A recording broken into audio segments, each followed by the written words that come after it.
Bonsoir chers téléspectateurs du quotidien national Oroya. Bienvenue dans cette édition spéciale consacrée au scrutin référendaire constitutionnel en République de Guinée. Quartier Sangoya Mosquée, j'ai voté dans le bureau numéro 5.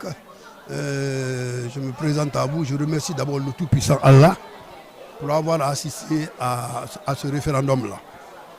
En dehors du référendum de 58, j'ai assisté à tous les scrutins de la République en tant qu'ancien fonctionnaire à la retraite du ministère de l'administration du territoire. Et je suis un facilitateur national et expert électoral. Dans ce sens-là, je ne peux pas rester en marche sans pour autant venir marquer la solidarité et puis mieux que ça encore, l'acte de citoyenneté pour voter. Et moi et ma famille, nous avons tous voté. Merci. Non, je n'ai pas rencontré de difficultés ni dans l'obtention des cartes électorales, ni dans le vote. Peut-être que j'ai été... L'engouement est très très grand dans notre quartier, elle est même débordée. Elle est débordée vraiment. L'atmosphère d'ambiance et de climat qui se trouve ici, elle est sérénité et les citoyens ont compris que le vote c'est un acte de citoyenneté.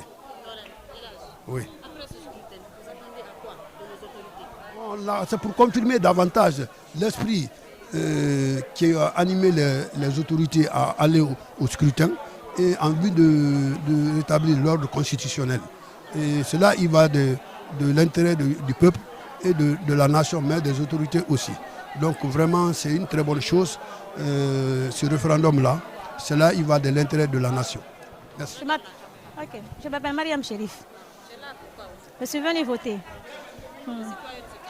Oui.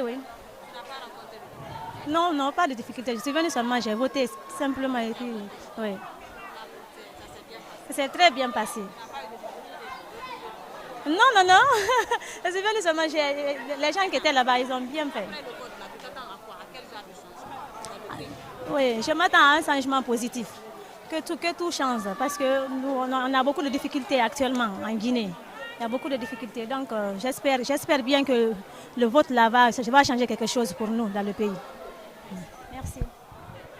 Je m'appelle Kamara Bangali Sidikiba, je suis citoyen de Sangoya Mosquée. Je suis venu ce matin, c'est pour accomplir mon devoir civique, comme tout Guinéen, comme tous ceux qui sont là ce matin.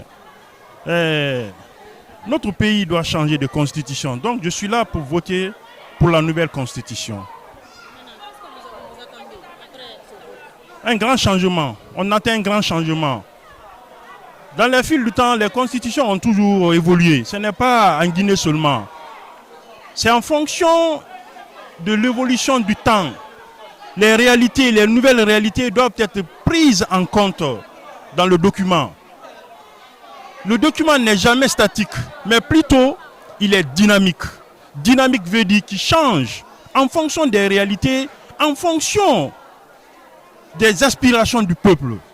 C'est les aspirations du peuple qu'on transmet dans le document, qu'on transforme en loi, ce qu'on appelle la loi fondamentale. Aujourd'hui, vous êtes venu, je crois que c'est pour voter. Tout à fait, c'est pour m'acquitter d'un devoir citoyen. Comment vous avez trouvé alors? Vraiment, j'ai trouvé que l'organisation est de taille et il n'y a pas de pagaille. Depuis qu'on est là, on a constaté que tout marche à merveille. Quand vous êtes venu, est-ce que vous avez rencontré des difficultés? Bon, depuis que je suis venu, je n'ai pas rencontré de difficultés. Et si ça se passe comme ça dans tous les centres, vraiment, je me dis que ça réussit. Après ce vote référendaire, moi, je m'attends à ce que la Guinée soit développée, que les citoyens accordent de la confiance aux nouvelles autorités. Et en tout cas, ils sont en train de poser des jalons qui vont dans le sens du développement de la Guinée.